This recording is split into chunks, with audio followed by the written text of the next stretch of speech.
So last week in public hearing, I voted in favor of 2 MERP projects because they both ticked all the boxes. This application does not. So why? Well, first, location, location, location.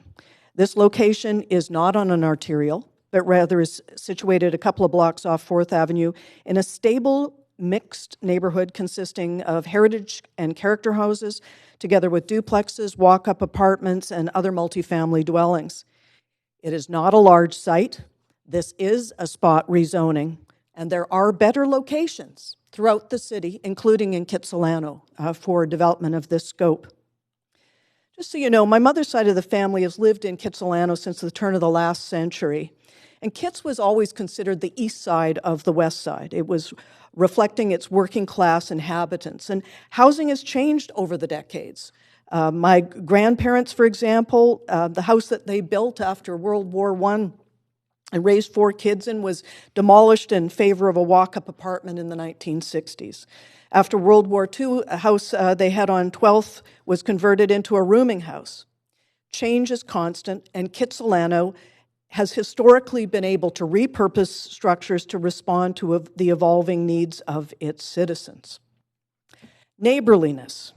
This is inconsistent with the neighborhood in terms of height and massing. And MERP provides for development of materials where appropriate. And this is clearly subjective. And this is, from my perspective, on this basis, this development would be disqualified. And for whatever reason, trees seem to be more important than neighborliness. This hits close to home. My daughter and her partner lived nearby at First and Balsam in a 1-bedroom 1970s walk-up. And they recently had a baby and they needed 2-bedroom.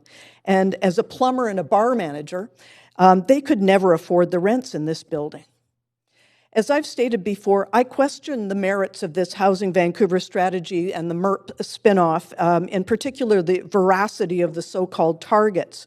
Our population has been growing at 1% a year over the last 3 decades, and household sizes decreased down to 2.2 people per dwelling. And yet, we see projections or targets that are based on values rather than evidence in making our decisions about what we do. Good governance means good management, and our job is to manage, not promote development. So why are we promoting development to the detriment of our residents? This is misguided. Are 13 units worth hurting this neighborhood? If the city was serious about providing affordable housing, it would incentivize more secondary suites and infill development through gentle density. Finally, I ask the question, who do we represent? We are elected by the people who live in Vancouver to represent them. We're not elected to represent special interests, and that includes the property development industry. Our constituents are concerned about the future and making room for the next generation, for our children and children's children.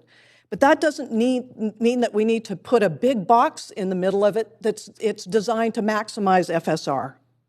And this is why we need real neighborhood planning, which is what this citywide planning process was supposed to be. So obviously, I am not in support of this for the reasons that I've stated: lack of neighborliness, wrong size and massing for the neighborhood, and ultimately disregarding the large number of people that came out to tell us that this was going to disrupt their neighborhood. Thank you.